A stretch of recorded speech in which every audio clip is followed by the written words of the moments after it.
자, 진도를 나가겠습니다. 49쪽 보겠습니다. 15. 경을 수지하는 공덕. 같이 읽겠습니다. 수보리여 선남자 선여인이 아침나절에 항아의 모래수만큼 몸을 보시하고 정심나절에 항아의 모래수만큼 몸을 보시하며 저녁나절에 항아의 모래수만큼 몸을 보시하여 이와 같이 한량없는 시간 동안 몸을 보시한다고 하자. 또 어떤 사람이 이 경의 말씀을 듣고 비방하지 않고 믿는다고 하자. 그러면 이 복은 저 복보다 더 뛰어나다. 하물며 이 경전을 베껴 쓰고 받고 지니고 읽고 외우고 다른 일을 위해 설명해 줌이랴. 자, 거기까지요. 자, 이 앞에서도 이거 같은 내용이 반복되고 있죠. 그런데 이제 자기 몸을 그 한강의 모래수만큼 몸을 보시하고 아침에도 하고 점심에도 하고 저녁에도 하면은 이제 사실 이거는 상상할 수 없는 그런 얘기인데 간혹 그 예전에 고우스님께서 중국 사람들도 뻥이 센데 인도 사람들은 뻥이 더 세다고 이걸 이제 뻥이라고 표현을 했는데, 근데 이제 이 가치를 알면 이런 표현을 할 정도로 수많은 몸을 보시하는 것보다 이 금강경을 비방하지 않고 이 금강경의 다이아몬드 같은 지혜, 중도의 가르침에 대해서 이걸 듣고 이거를 부정하지 않고 비방하지 않고 순수한 믿음을 내면은 이 복이 몸을 수없이 보시하는 그런 복보다도 더 뛰어나다. 이게 이제 좀 이해가 돼야 돼. 이해가. 이 중도에 대한 이해가 되면 이런 얘기도 이해가 되거든요. 어떻게 좀 감이 옵니까? 그 정도로 이 진리는 위대하다는 거예요. 진리는 우리를 마음을 편안하게 하고 마음을 밝히고 지혜를 내고 행복하게 하기 때문에. 그러니까 이 부처님의 진리는 재산이 많지 않아도 권력이 없어도 가진 게 없어도 부처님처럼 무소유와 걸식을 해서 하루에 한 끼 공양을 해도 행복할 수 있는 길이 있잖아요. 그러니까 이거는 이런 인류 문명사에서, 인류 역사에서 이런 진리는 일찍이 들은 바가 없는 거죠. 이걸 이제 부처님이 몸소 하루 한 끼 걸식을 45년 동안 하면서 이것을 입증을 했기 때문에 이것은 증명이 된 거죠. 그 증명된 진리, 중도의 가르침은 이제 순수하게 믿어야 된다는 거죠. 그래서 이제 간혹 아까도 제가 말씀드린 그 독일에서 박사학위를 받고 온 분이 이제 기독교인이신데 이제 그래도 그분은 불경을 부정하지는 않더라고요. 이 금강경은 자기가 이해를 못했다. 그거는 굉장히 좋은 태도죠. 대개는 자기가 기독교 종교가 다르면 금강경을 비방하기 쉽거든요. 비방하는 사람들이 많죠. 근데 그거는 아주 어리석은 거예요. 그거 업이거든요. 그러니까 내가 가령 성경이나 이웃 종교를 내가 이해하지 못하더라도 그거 나 이해를 못했다 그러면 되는 것이지. 근데 그걸 모르는데 막 이렇게 욕을 하고 비난을 하면은 업이 되죠. 그래서 여기도 마찬가지로 이 금강경의 말씀을 듣고 비방하지 않고 믿으면 그 중에 이제 대표적인 분이 육조 해능 대사 같은 분도 이제 무지한 나무꾼이지만은 이 말을 듣고 순수하게 받아들여 가지고 그 길로 가서 이제 성인이 됐단 말이에요. 그 얘기죠. 그래서 이 복이, 그래서 이제 사실은 육조 해능 대사 같은 분은 우리 지금 대한불교 조계종이 다 해능 대사 이름을 따온 거거든요. 그러니까 무지한 그 나무꾼이지만, 그죠? 그 당나라 시대 지금으로부터 1300년 전에 그런 아주 돌아가신 분이지만 얼마나 그 가르침이 위대했으면 우리 대한불교 조계종에서 조계라는 이름으로 종명을 지었고 조계사라는 절 이름도 거기서 유래한단 말이에요. 조계사 신도님들이 이거 아나 몰라. 그게 유래하거든요. 그러니까 이 이 건강경의 말씀을 이해하고 믿으면 얼마나 위대한 성인이 될 수 있는지에 대해서 우리가 알 수가 있는 거거든요. 그러니까 우리도 마찬가지입니다. 꼭 육조 해능만이 그런 게 아니라 누구든지 이 건강경을 듣고 가르침을 듣고 비방하지 않고 믿음을 그러면 이 복이, 그래서 더 나아가 이 건강경을 베껴 쓰고 받아 지니고 읽고 외우고 이제 많이 하죠. 우리나라에서도 이 건강경을 사경하거나 독송하는 사람들이 굉장히 많은 편이에요. 그런데 이게 이제 뜻을 알고 해야지 이 중도에 대한 정견을 갖추고 하면은 정말로 힘이 나오고 그게 정말로 영원한 행보로 가는데, 뜻도 모르고 베껴 쓰고 독송하거나 외우고 이렇게 해갖고는 나는 그거는. 근데 스님들이 그렇게 가르쳐요. 이제 뭐 그것도 뭐 방편으로 그렇게 하실 거라고 저는 봐요. 너무나 이 뜻이 심오하기 때문에 이 뜻을 이제 쉽게 이해하기가 어렵거든요. 그러니까 이제 그냥 사경해라, 독송해라 이렇게 이제 하실 수는 있는데, 저는 이제 지금 시대는 많이 개명이 됐기 때문에 쉽게 이해할 수도 있고, 쉽게 이해하는 가운데서 이걸 사경을 하고 독송을 하고 실천하려고 하면은 더 큰 힘이 나오죠. 그렇게 해야 된다는 거죠. 그래서 더구나 이제 베껴 쓰고 독송하는 것뿐만 아니라 이 가르침을 다른 사람인데, 친구인데나 가족인데나 이웃에 이걸 설명해 준다는 그 공덕은 정말 어마어마한 거죠. 저도 지금 조금 공덕을 짓고 있는 것 같긴 한데 공덕이 되는지 모르겠네. 말 되고 있어요? 말씀하시는 순간 날아갔어요. 그렇죠. 예. 그러니까 이제 이 중요한 것은 이제 정견입니다. 정견. 중도 정견. 그래서 아마 여기 오셔서 저하고 공부하면서 중도 정견 얘기를 처음 듣는 분들도 계실 건데, 불교는 이제 중도와 정견이에요. 바깥에 지금 낙엽 치는 거야? 놔두세요. 뭐 저분은 자기 일 하시는 거고 나는 내 일 하는 거고. 문을 대신에 닫아버리면 어떨까요? 예. 예, 그러니까 저분은 일 하는 것이죠. 수보리여, 간단하게 말하면 이 건강경에는 생각할 수도 없고 헤아릴 수도 없는 한없는 공덕이 있다. 이제 우리가 예전에 공부할 때 이 공덕이 무량하다는 것은 하늘 같은, 허공과 같은 공덕을 많이 했잖아요. 그러니까 우리가 하늘을 보면은 헤아릴 수가 없듯이 이 헤아릴 수 없다는 것은 공이고 무상을 말하는 거거든요. 마찬가지로 우리가 이 건강경에 다이아몬드 같은 지혜를 행하면, 다이아몬드 같은 지혜를 실천하면은 헤아릴 수 없는 공덕이 이제 생긴다는 거죠. 열애는 대성에 나아가는 일을 위해 설하며 최상성에 나아가는 일을 위해 설한다. 그것도 이제 밑줄 그으십시오. 여기서 이제 대성이란 말이 나왔어요. 대성은 이제 소성이란 말에 상대되는 말로 나타나는데요. 소성이란 말은 이제 부처님의 가르침을 듣고 자기 혼자 깨달음으로 가는 사람 말이에요.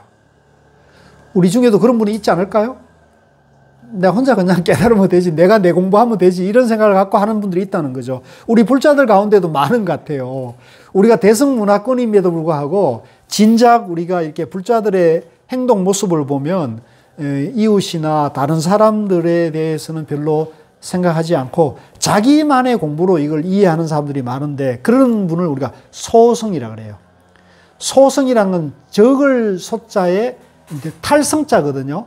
이제 작은 수레라는 뜻인데, 예를 들면 우리가 자전거나 자동차가 보면 한 사람이 타는 자전거가 있고 여러 사람이 타는 자전거나 자동차가 있잖아요. 그죠? 그러면 여러 사람이, 예를 들면 예를 들면 뭐 오토바이 같은 경우도 타는 건데, 오토바이는 혼자밖에 못 타고 겨우 뒤에 한 사람 태울까 말까 하는데, 혼자 타고 가는 것보다는 큰 버스나 큰 기차가 가면은 훨씬 많은 사람들을 고통, 괴로움에서 행복으로 건네줄 수 있잖아요.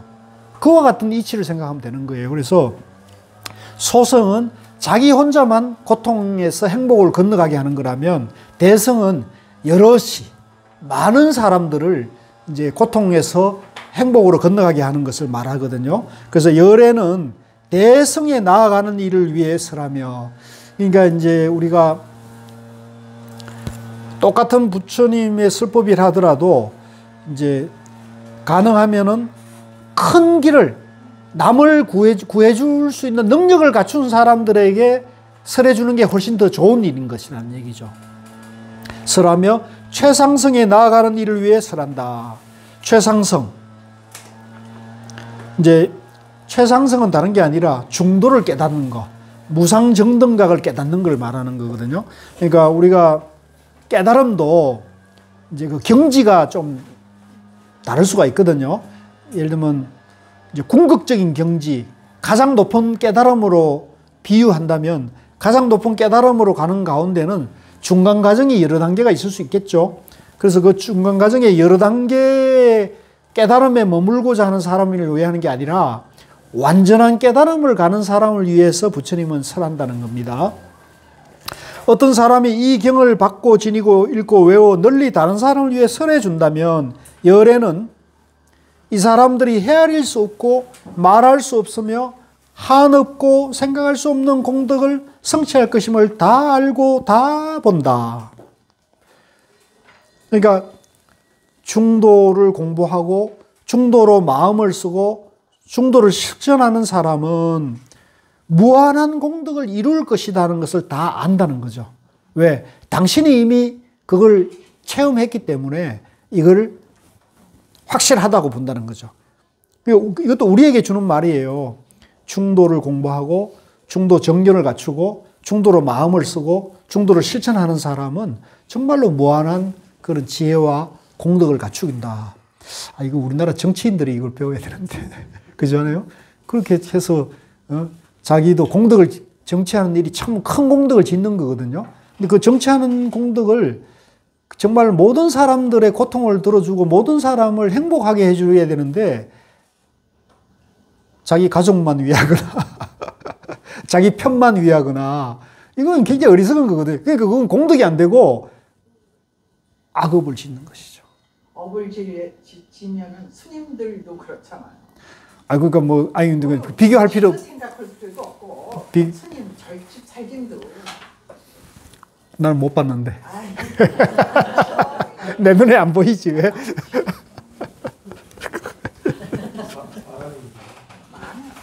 정치까지 갈 필요도 없고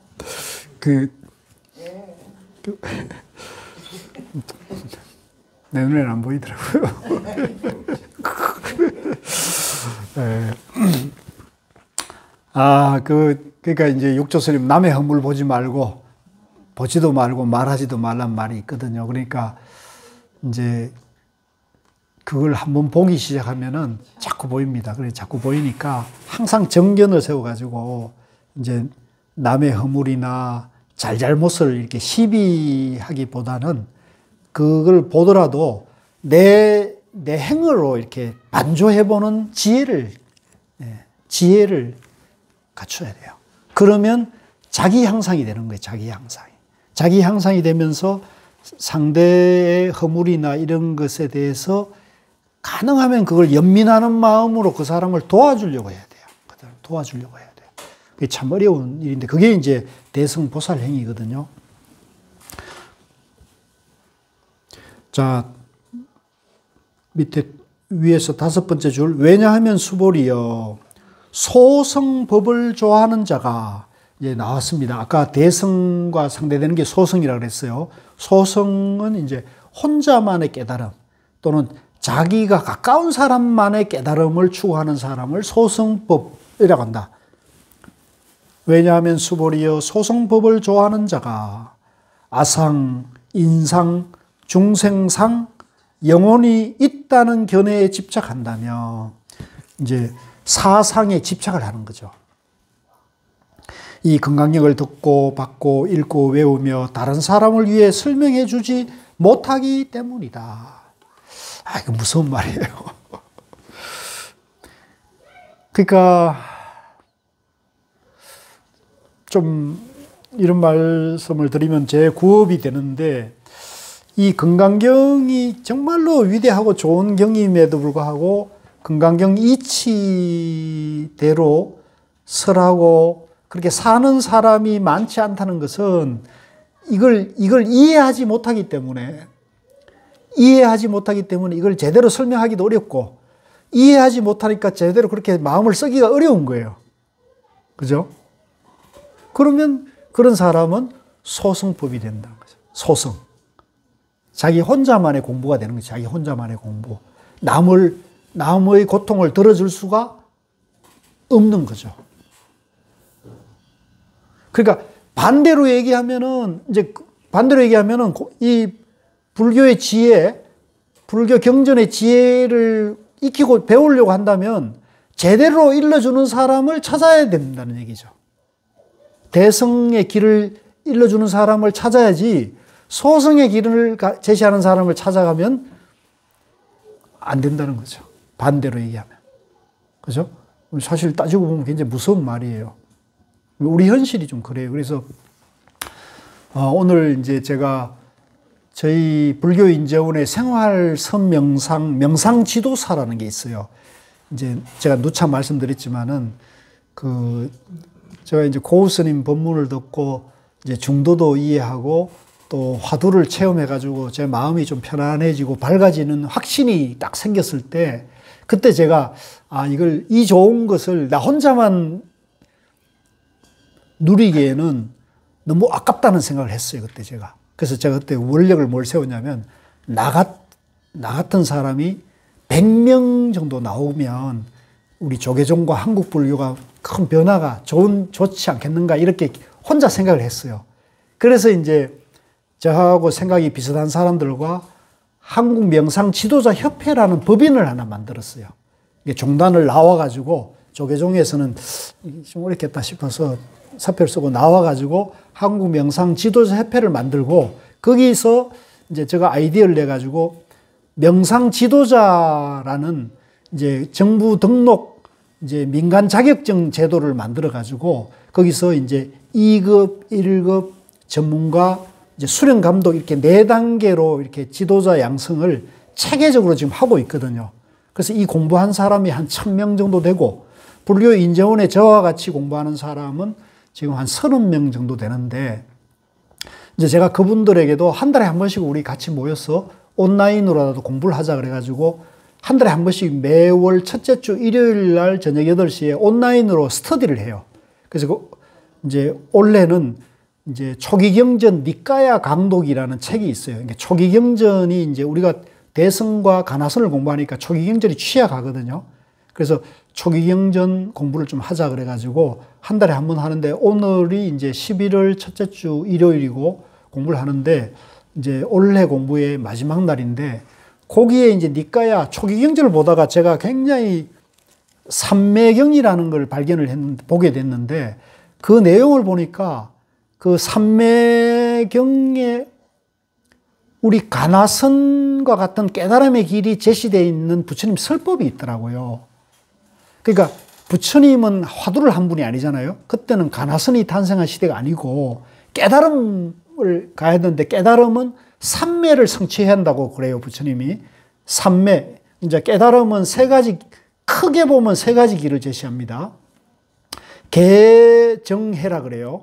계율을 지키고 선정을 닦고 지혜를 개발하는 거예요. 그래서 이걸 개정해라 그래요. 간단하죠? 계율은 도덕적인 삶을 살아야 된다는 얘기예요. 남에게 거짓말을 하지 않고 도둑질하지 않고 남을 해치지 않고 음행을 하지 않고 자기의 도덕적인 삶을 살아가는 게 가장 기본이죠.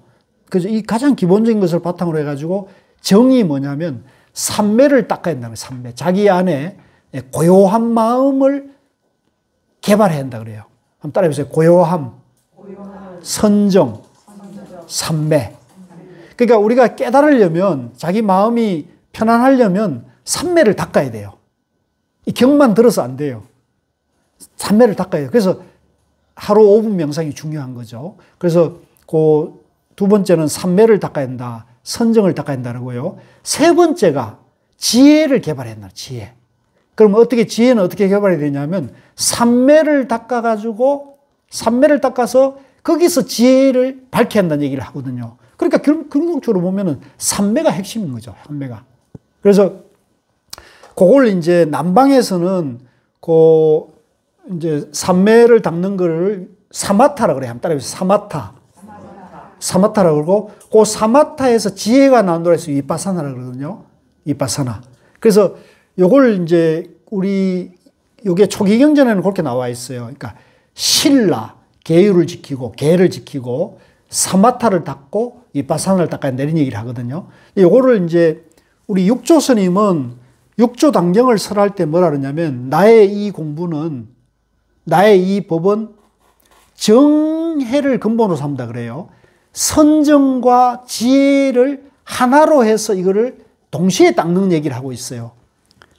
정해, 위파사나 사마타를 넣는 얘기를 하고 있거든요. 이걸 이제 가나스님 이 화두참선법에 와가지고는 화두를 하나 딱 잡으면 그것이 곧 위파사나와 사마타가 하나가 동시에 닦는 공부다 그래가지고 그걸 성성적적이라는 표현을 써요. 성성적적이라는 표현. 좀 어려운 전문적인 용어인데, 그래서 이제 그 얘기를 이제 그 삼매경에 보니까 부처님이 그 깨달음에 가는 그 길을 네 가지로 딱 나누는데, 첫째는 위파사나를 닦아가지고 사마타로 완성하는 거, 사마타를 닦아서 위파사나로 완성하는 거, 사마타와 위파사나를 동시에 닦는 거, 그 다음에 법에 집중해서 법을 거듭 닦아가지고 바로 깨달음으로 가는 거. 요 네 가지 길을 부처님이 설해 놨더라고요. 그러면 여기서 가나서는 어디에 해당할까요? 법이죠. 그죠? 그러니까 위파사나 사마타 길이 있고 두 가지 닦는 것은 쌍수가 있잖아요. 그러니까 이거는 사실은 가나선의 길이 아니에요. 선은 뭐냐면 법에 우리가 본래 부처다. 우리가 본래 이대로 깨달아져 있다. 라는 법, 진리, 중도에 바로 들어가는 걸 말하거든요. 그게 이제 가나선이고 조사선이죠. 네, 있죠. 이게 부처님이 이미 설해 놨더라고요. 제가 그걸 발견하고 너무 기뻐가지고 발표를 제가 자원을 했어요, 오늘. 이건 내가 발표하겠습니다. 이렇게 해가지고 이제 초기 경전의 삼매와 이제 가나선 이렇게 해가지고 오늘 발표를 하거든요. 그래서 이걸 잘 정리하면은 이제 지금 남방 공부하는 분들이 이제 옛날에는 우리가 이 남방 공부를 소성이라고 그랬잖아요. 소성, 위파사나 공부를 소성이라고 비난을 했거든요. 그 또 남방에서 봤을 때는 대성을 이제 또 부처님 가르침이 아니다고 부정을 하는 경향이 있어요. 지금 이제 우리 전체 불교계에 보면 크게 보면 이게 이제 큰 흐름이 두 개가 부딪히고 있거든요. 수행법에서는 이게 두 가지가 부딪히고 있는데 이제 고우 스님은 늘 이 둘이 다른 게 아니고 하나다고 계속 얘기를 하셨거든요. 그래서 그 성철 스님 백일본문에서는 이것을 이제 초기경전과 대성과 선어록이 다 중도로 상통하고 있다는 것을 성철 스님이 딱 규명을 해놨어요.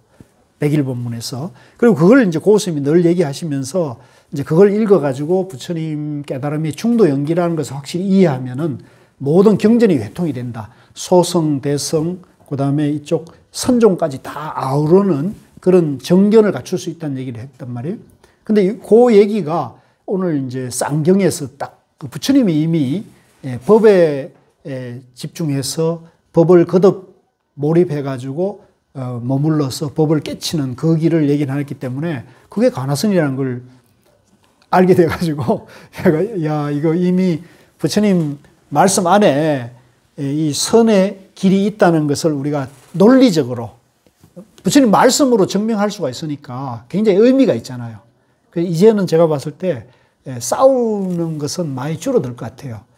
뭐라고 자꾸 시비하면은 부처님 이렇게 말씀했지 않느냐 이렇게 하면 되잖아요. 그래서 오늘 혹시 저녁 조금 일찍 공부 오늘 뭐 바쁘시지만 저녁 일찍 드시고 8시에 내가 우리 그 톡방에 그 줌 주소를 올려둘 때 그거 그냥 누르면은 핸드폰에 바로 들어오거든요. 그냥 눌러가지고 한번 들어가지고 뭐라고 얘기하는지 한번 이렇게 들어두셔도 도움이 돼요. 한번 사실은 제가 늘 하는 얘기인데 조금 더 논리적으로 경전에 근거해서 하니까 한번 저녁에 8시에 시간 되시면 아니 그 톡방 있잖아요. 우리 불교대학 한국사 불교대학 톡방에 제가 주소 올려놓을 테니까요. 그거 그냥 8시에 탁 누르면 자동으로 들어와요. 핸드폰에서. 한번 들어두세요. 뭐라고 하는지 한번 들어보면 오늘 제가 굉장히 개인적으로는 뜻깊은 날이에요. 왜냐하면 그걸 발견했기 때문에. 그 경전을 발견했기 때문에 굉장히 뜻깊은 날이에요. 나는 요즘 기분이 좋아요. 왜냐하면 이게 항상 굉장히 공부하는 입장에서 이게 어떤 벽을 느끼거든요. 왜냐하면 가나선은 부처님이 떠나신 지 한 1800년, 900년 뒤에 이게 발견이 탄생이 됐기 때문에 이 가나선의 근거가 이제 부처님 말씀에는 우리가 저걸 찾으려면 굉장히 우리가 거기에 대해서 좀 고심을 해야 되는 부분이 있는데 제가 그 삼매경을 보고는 명확한 근거가 나와 있기 때문에 이제 그것에 대해서 확실한 저에 대해서 앞으로 이제 가나선 선명상 하는데도 이걸 많이 써먹을 수 있겠더라고요. 그래서 굉장히 좋습니다. 그래서 여기 지금 마침 왜냐하면 수보리여 소성법을 좋아하는 자가 아상, 인상, 중생, 영혼이 있다는 견해에 집착한다면 이 경을 듣고 받고 읽고 외우며 다른 사람 위에 설명해 이제 내가 있다는 생각, 내가 중생이라는 생각에서 깨달음으로 가는 게 위파사나거든요. 그게 이제 수행 체계가 달라요. 이 지금 남방 위파사나는 내가 중생이라는 입장에서 깨달음으로 가는 입장이거든요. 그러니까 양면에서 닦는 체계이기 때문에 이제 이 대성과 이 선종 입장하고 공부의 수행 체계가 완전히 달라요. 그래서 이제 서로 지금 갈등을 빚을 수밖에 없거든요. 근데 우리가 중도를 이해하고 선의 입장에서 보면 이걸 회통할 수 있는 게 이제 논리적으로도 가능한 거니까 오늘 발표가 저는 중요하다는 거예요. 그래서 이제 이런 문제 설명해 주지 못한다. 그러니까 이제 제가 봤을 때는 남방 위파사나 공부하는 분들은 우리 가나선을 이해하기가 어려워요. 가나선을 정말 이해하기가 어렵기 때문에 그분들은 이해하려고도 하지 않아요. 왜? 자기들의 근거는 니까야 초기경전이기 때문에 그것만을 막 저걸 삼는데 이제 대성경전이나 가나선은 부처님 돌아가신 뒤에 불교의 2600년 사상사 쪽에 수많은 부처님 제자들 중에 뛰어난 그 천재들이 많이 나왔을 거 아닙니까? 뛰어난 인물이 나왔을 거 아닙니까? 그분들이 그거를 정립을 해놓은 거기 때문에 부처님의 중도를 시대 상황에 맞게 상당히 다양한 방편으로 이것을 정립을 해놨다는, 제시가 되어 있다는 거죠. 그러니까 2600년 부처님 당시의 가르침하고 지금 상황은 시대가 너무 많이 변했잖아요. 그리고 그 초기경에 보면은 좀 이런 말씀 뭐 하지만 신 얘기가 굉장히 많이 나와요. 신 얘기. 하늘 신을 어쩌고 저쩌고. 그러니까 우리가 그걸 보면 도저히 지금 시대에는 우리가 받아들이기 어려운 대목들이 많이 나와요. 그건 시대 상황에 안 맞는 얘기죠. 그러니까 우리가 그런 인지 능력이나 과학 기술이 발달 안 됐을 때는 이 세상을 볼 때 신비한 일이 생기면 신의 조하고 신의 저거라고 다 해석을 했을 거 아닙니까? 그죠? 근데 지금은 그렇지 않잖아요. 지금은 뭐 과학 기술로 모든 것들이 거의 규명이 되는 시대이기 때문에 그러다 안 믿는 사람들이 많습니다. 이런 거 안 믿으니까 점집에 가는 거예요. 참 안타까운 일이거든요. 우리가 볼 때. 그러니까 점 보는 사람들은 믿고 자기를 못 믿고 과학 기술을 못 믿는 거는 이 시대 상황에 안 맞는 정신을 갖고 사는 거죠. 근데 그런 사람들이 정치하면 되겠어요? 그건 잘못된 거죠. 그래서 어쨌든 저는 부처님 가르침이 중도를 깨달은 거지만 그걸 설명하고 깨닫는 방법은 시대 상황에 따라 가지고 진리는 똑같이 깨달으면 똑같지만 그것은 다양한 방편이 나올 수 있다고 보는 거죠. 그래서 그 얘기를 지금 하는 거다. 수보리여 이 경전이 있는 곳은 어디든지 모든 세상의 천신, 인간, 아수라들에게 공양을 받을 것이다. 여기 이제 천신이 또 나왔잖아요. 부처님 당시에도 이런 얘기를 하는데 지금 시대는 사실 안 맞아요. 안 맞는 거죠. 천신, 인간, 아수라들에게 공양을 받을 것이다. 그러니까 이 금강경 경전이 있는 게 아니고 금강경의 가르침이 설해지고 그걸 행하는 사람이 있는 곳은 다 공양을 받을 만한 가치가 있다. 오늘 이 공양도 있고 커피 공양도 있고 그죠? 이 계란 공양도 있고 이런 공양을 능히 중생의 공양을 받을 만한 왜 그 사람은 진리와 영원한 행복의 길을 괴로움을 덜어주는 길을 알려주기 때문에 그렇다는 거죠. 공양을 받을 곳이다. 이곳은 바로 탑이 되리니 모두가 공경하고 예배하고 돌면서 그곳에 여러 가지 꽃과 향을 뿌릴 것임을 아란다. 이제 탑은 이제 부처님을 상징하거든요. 부처님이 열반에 드시고 이제 그 당시 문화로 화장을 했잖아요. 부처님이 이제 84,000 사리가 나왔다 그래요. 그래서 그 당시에 이제 부처님에 대한 그 고귀한 가르침을 사모하는 그런 제자들이 부처님의 사리를 하나씩 받아가지고 자기가 사는 지방으로 가져가서 거기다가 이제 사리를 모시고 거기다가 이제 탑을 이렇게 쌓아가지고 여기는 부처님이 계신 곳이다. 이렇게 신성시했다는 거죠. 그래서 그 탑이 된다는 것은 부처님이 계신 곳이니까요. 그래서 탑이 되리니 모두가 공경하며 그런 건데 꼭 그 탑, 사리탑만이 아니라 이 중도, 금강경에 나오는 중도의 지혜를 가리키고 행하는 곳은 누구든지 공양을 받을 만하고 그곳이 바로 성지다. 성지다. 탑과 같은 성지다. 이런 말씀입니다. 자, 53쪽으로 넘어오겠습니다. 16분. 맞죠? 같이 읽겠습니다. 또한 수보리여 이 경을 받고 지니고 읽고 외우는 선남자 선여인이 남에게 천대와 멸시를 당한다면 이 사람이 전생에 지은 죄업으로는 악도에 떨어져야 마땅하겠지만 금생에 다른 사람의 천대와 멸시를 받았기 때문에 전생의 죄업이 소멸되고 반드시 가장 높고 바른 깨달음을 얻게 될 것이다. 자, 이것도요. 제가 좀 젊었을 때 공부할 때 이게 참 이해가 안 돼가지고 굉장히 좀 고심을 했거든요.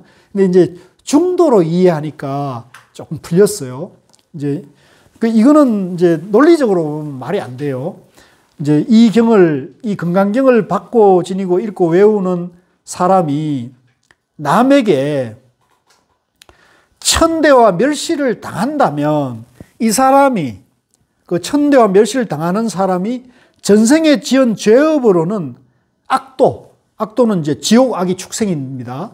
이제 지옥에 가거나 악귀가 되거나 또는 이제 짐승으로 떨어질 것이 마땅하지만은 금생에 다른 사람에게 내가 이 금강경 공부하는 것 때문에 천대와 멸시를 받았기 때문에 전생의 업장이 소멸되고 반드시 가장 높고 바른 깨달음을 얻게 될 것이다. 역설이잖아요. 내가 전생에 지은 죄로는 사막도에 떨어져야 마땅한데 금생에 천대와 멸시를 받았기 때문에 천대와 멸시를 받았으면 당연히 악도에 떨어져야 되는데 오히려 천대와 멸시를 받았기 때문에 악도에 떨어지지 않고 반드시 깨달을 것이라는 얘기를 한단 말이에요. 모순되는 얘기죠. 왜 이럴까요? 왜 이런 말씀을 하실까요? 전생에 이 경을 수지독성하고 했기 그 공덕으로 그런 거 아닙니까? 보세요. 여기 금생에 공덕으로 금생 얘기를 해야죠. 전생 얘기는 뭐 그랬기 때문에 그게 금생에 나타나서 악도에 떨어져야 되는데 금강경 공부를 많이 했기 때문에 그나마 천대와 멸시는 받았지만 악도에 떨어지진 않았다. 그런 거 아닙니까? 근데 보세요. 이 경을 받아 지니고 읽고 외우는 선남자 여인이 남에게 천대와 멸시를 당한다는 거잖아요.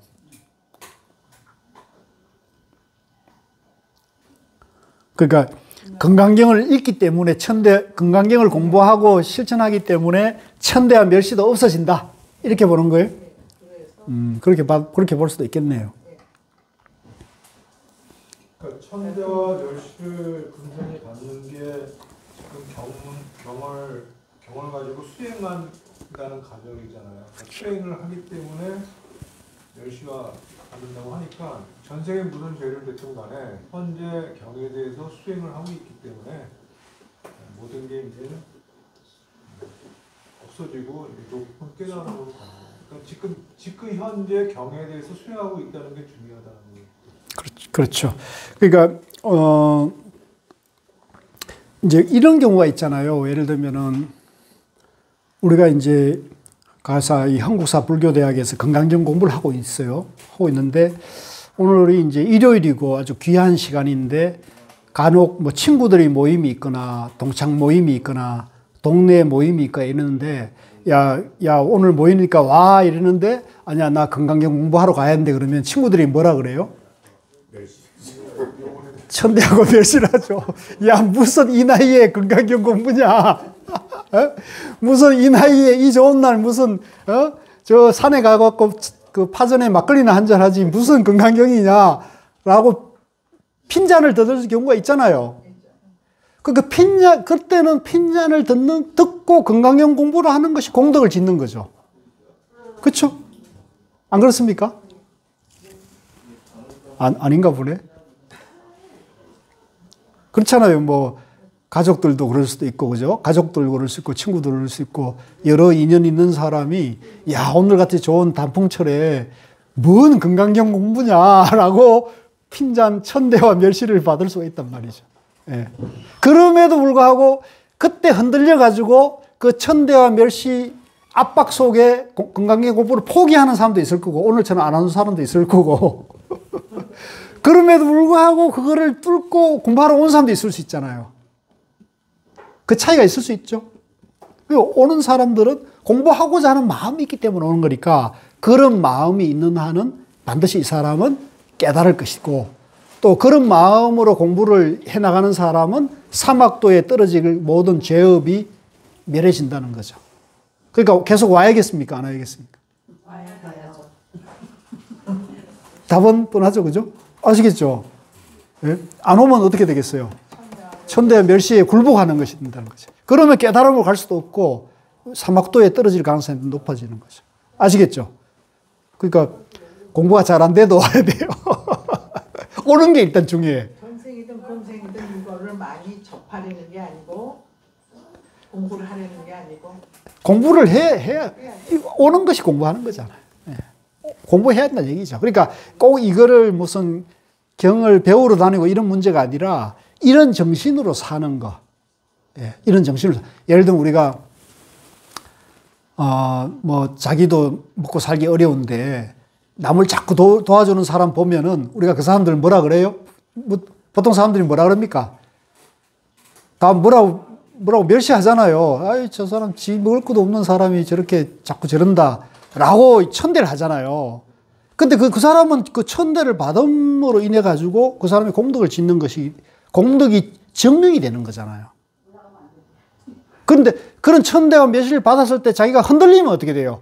더 못하잖아요. 천대와 멸시를 받더라도 흔들리지 않고 자꾸 남에게 베풀고 공부를 하고 이러면 그 사람이 그걸로 인해 가지고 사목도에 떨어지지 않고 깨달음으로 간다는 것이죠. 그러니까 공부할 때 중간에 뭐 흔들림이 올 때 그 흔들리지 말아야 된다는 얘기죠. 그래서 이 경을 받고 지니고 읽고 외우는 선남자 선여인이 남에게 천대와 멸시를 당한다면 이 사람이 전생에 지은 죄업으로는 악도에 떨어지는 것이 마땅하나, 사막도입니다. 사막도. 금생에 다른 사람의 천대와 멸시를 받았기 때문에. 천대와 멸시를 왜 받았어요? 충도 부처님 공부를 하기 때문에, 건강경 공부를 하기 때문에 천대와 멸시를 받았기 때문에 이 사람은 그 멸시를 받을 이유가 뭐예요? 공부하고 있기 때문에 받는 거잖아요. 깨달음을 향해 가고 있기 때문에 받는 거잖아요. 그러니까 때문에 전생의 죄업이 소멸되고 해탈로 가는 거죠. 생사 해탈로 가는 거죠. 나 없음으로 가는 거죠. 반드시 가장 높고 바른 깨달음을 얻게 될 것이다. 그러니까 포기하지 말고 중단하지 말고 계속 가면은 반드시 깨달음 얻는다. 그래서 제가 나바오를 계속 하시는, 나바오를. 그죠? 하루 5분 명상을 계속 하셔야 된다. 하루 5분 명상을 계속 포기하지 않고 계속 하는 날은 언젠가는 삼매를 체험하게 돼 있거든요. 근데 포기하면 어떻게 돼요? 포기하면 체험을 할 수가 없죠. 그래서 인디안이 기울제를 지내면 반드시 비가 온다 그러잖아요. 마찬가지로 가장 높고 바른 깨달음으로 가는 사람은 이 공부를 포기하면 안 된다는 거죠. 계속 공부를 해야 되는 거죠. 계속 공부를 해야 되고 그 공부를 계속 하는 한은 이제 자연스럽게 사막도를 가는 죄업도 업장 소멸이 되고 그 포기하지 않고 가는 한은 궁극적인 깨달음으로 가게 돼 있다. 그래서 나바오를 꼭 하셔야 돼요. 나바오. 그리고 이 경전 공부를 계속 하셔야 된다.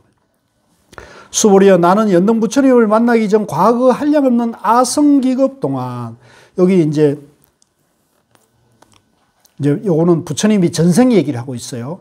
이제 당신이 이제 인욕보살 행위를 닦을 때, 그 당시 살아계신 부처님은 연등 부처님이었다 그래요. 그럴 때 아성기겁이라는 것은, 아성기라는 것은 이제 인도에 헤아리는 숫자인데 무량수라고 그래요. 무량수. 헤아릴 수 없는 오랜 세월 동안에 800~4천만억 나유타는 천억을 인도말로 나유타라고 그래요. 그러니까 800~4천만억 수 없는 여러 부처님을 만나 모두 공양하고 받들어 섬기며 그냥 지나친 적이 없었음을 기억한다. 그러니까 내가 전생에 수많은 헤아릴 수 없는 많은 생을 동안에 많은 부처님을 만났지만 한 부처님도 내가 외면하거나 인색하지 않고 모든 것을 베풀었다, 이런 얘기가 되겠거든요. 그러기 때문에 이런 분이 깨달음을 하는 것이죠. 만일 어떤 사람이 정법이 쇠퇴할 때, 이제 정법은 중도법을 말합니다. 정법이 쇠퇴할 때 이 금강경을 잘 받아 지니고 읽고 외워서 얻은 공덕에 비하면 내가 여러 부처님께 공양한 공덕은 백에 하나에도 미치지 못하고 천에 하나, 만에 하나, 억에 하나에도 미치지 못하며 더 나아가서 어떤 셈이나 비유로도 미치지 못한다. 그러니까 부처님이 전생에 내가 수많은 공덕, 보시, 공양을 올렸지만은 그 보시와 공양을 올린 그 공덕보다도 이 정법이 쇠퇴하는 시대에 이 금강경을 보고 듣고 읽고 해서 중도의 마음을 쓰고 중도를 알리고 중도의 삶을 사는 공덕은 그 보시하고 공양한 공덕보다 더 수승하다는 거죠. 왜? 그것은 깨달음으로 하기 때문에 그렇다. 생사윤회에서 해탈하기 때문에 그렇다. 일체의 괴로움을 떠나기 때문에 그렇다는 거죠. 수보리여, 선남자 선여인이 정법이 쇠퇴할 때 이 금강경을 받고 지니고 읽고 외워서 얻은 공덕을 내가 자세히 말한다면 아마도 이 말을 듣는 이는 마음이 어지러워서 의심하고 믿지 않을 것이다. 이제 여기 지금 공덕 얘기를 계속 하잖아요. 이제 그 공덕 얘기를 고 스님이 옛날에 아이고 중국 사람들도 뻥이 센데 인도 사람은 뻥이 더 세다, 이런 얘기 하는데 이제 이걸 뻥으로 받아들일 수가 있는데, 그렇지만 그것은 뻥이 아니라 참으로 그렇다. 그 공덕은 참으로 놀랍고 놀라운 일이다. 그래서 이것을 수보리여, 이 금강경의 뜻이 불가사의, 불가사의라는 말도, 이제 불가사의는 우리가 이제 이치나 논리로는 알 수가 없는 거죠. 생각을 했을 때는 그걸 헤아릴 수 없고 분별할 수 없는 생각을 떠난 세계, 그걸 우리가 이제 삼매라 그러죠. 삼매. 그래서 이 금강경의 뜻이 불가사의하며 생각으로는 도저히 알 수가 없으며 그 과보도 또한 불가사의함을 알아야 한다. 그 과보도 생각으로는 도저히 다 알 수가 없다. 알 수가 없다. 그럼 어떻게 되느냐? 우리 모두가 본래 그런 존재라는 거죠. 우리 모두가 본래 그런 존재고, 특히 이제 여기서 강조돼야 될 부분은 이제 우리 이 중생이 고통과 괴로움을 느끼는 일체 존재가 이대로 다 본래 부처고 본래 깨달음이 다 갖춰져 있는 세상의 가장 존귀한 존재라는 거. 이게 이해됩니까? 이해가 안 되죠. 그렇지만 이게 부처님 가르침이라는 거죠. 그래서 이 금강경의 뜻이 불가사의하며 그 과보도 불가사의. 우리가 생각으로는 도저히 알 수 없음을 알아야 된다. 그러니까 어떻게 되냐? 믿어야 된다. 믿어야 된다. 자, 그래서 어떤 사람은 여기까지를 또 상권이라 하고요. 요 뒷부분을 하원이라고 그러기도 해요. 그래서 오늘은 제가 여기까지 하고요.